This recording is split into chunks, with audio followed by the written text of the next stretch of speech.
Karibu wa Thamara TV kwa mara nyingine tena, tunakutana katika harakati ambazo tumezianza kuhusiana na hili jambo la kumiliki viwanja kwa bei nafuu kabisa ya shilingi 30,000 tu kwa mwezi. Na nashukuru mwitikio wa watu, lakini pia maswali ambayo nimekuwa nikiulizwa, nikipata simu nikitaka kupata ufafanuzi. Mimi nashukuru kwa sababu unaponiuliza ndipo napata na mimi nafasi ya kukuelekeza zaidi kwamba nini ambacho unataka kukijua. Mradi wetu niliwaambia huko Muhaga, Kisarawe, na gharama za malipo ni shilingi 30,000 kwa mwezi, ambayo ni sawa na shilingi 1,000 kwa siku. Kwa malipo ni sawa na shilingi 1,000 kwa siku, lakini utalipa kwa mwezi ambao ni shilingi 30,000. Kuna watu wakauliza, je, ukubwa wa viwanja ukoje na hiyo 30 nitailipa kwa muda gani? Lakini vipi kuhusiana na hati miliki?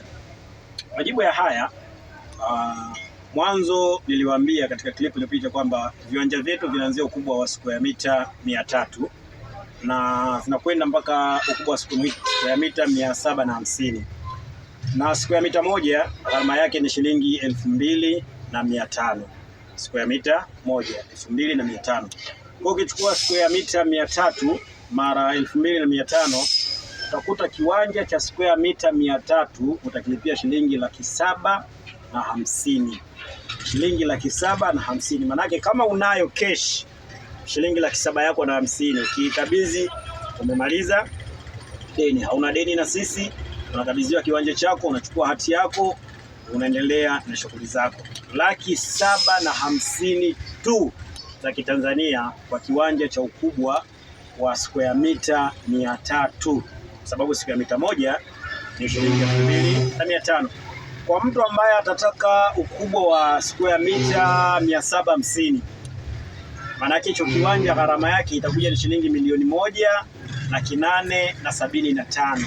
1,875,000 kwa kiwanja cha ukubwa wa square mita 750. Sasa hiyo utaangalia wewe, unaweza kulipa cash au utalipa kidogo kidogo kwa kulipia shilingi 30,000 tu kwa mwezi.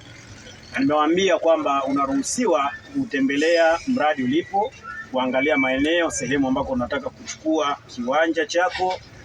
Unataka kiwe karibu na shule, kiwe karibu na zahanati, kiwe karibu na chuo, kiwe karibu na barabara, ni wewe sasa. Hicho ndicho ambacho nataka niwafahamishe kwa siku ya leo, kwamba gharama zake kwa square mita 300 itakuja shilingi 750,000. Kilipa yote sawa, kwa sababu utalipa kidogo kidogo, ndio hivyo utalipa shilingi 30,000 tu kwa mwezi, ambao ni sawa na shilingi 1,000 kwa siku. Ukitaka square mita 750, gharama yake itakuja shilingi 1,875,000. Lakini pia hiyo yote pia unaruhusiwa kulipa kidogo kidogo, ambao ni shilingi 30,000 tu kwa mwezi. Kwa kama unahitaji kufika ofisini kwetu, ofisi ziko Machinga Complex jijini Dar es Salaam, karibu sana ghorofa ya 3 pale, au unaweza kuwasiliana nasi kupitia nambari ya simu ya 0717 17 49 26, 0717 17 49 26, lakini pia 0655 440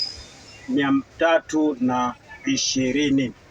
Ndezi Consultant Limited, makazi salama. Tunasema epuka bomoa, epuka mafuriko, epuka makazi hatarishi. Karibu Ndezi Consultant Limited kwa makazi salama. Utaanza kulipa kidogo kidogo, tutakuruhusu kuendelea kujenga na utapata hati yako miliki baada ya kukamilisha malipo yote ambayo unatakiwa. Kiwanja cha shilingi 750,000 au cha shilingi 1,875,000. Lakini pia iko pungufu hapo, kwa sababu sio lazima uchukue square mita 750. Unaweza kusema mimi nataka square mita 400, nataka square mita 500, nataka square mita 600, nataka square mita 350. Hiyo sasa ni wewe mwenyewe, lakini ukijua kwamba square mita moja ni shilingi 2,500. Langu jina Omar Salum kutoka Thamara TV. Hadi wakati mwingine, chao. Karibu kwa maswali, maoni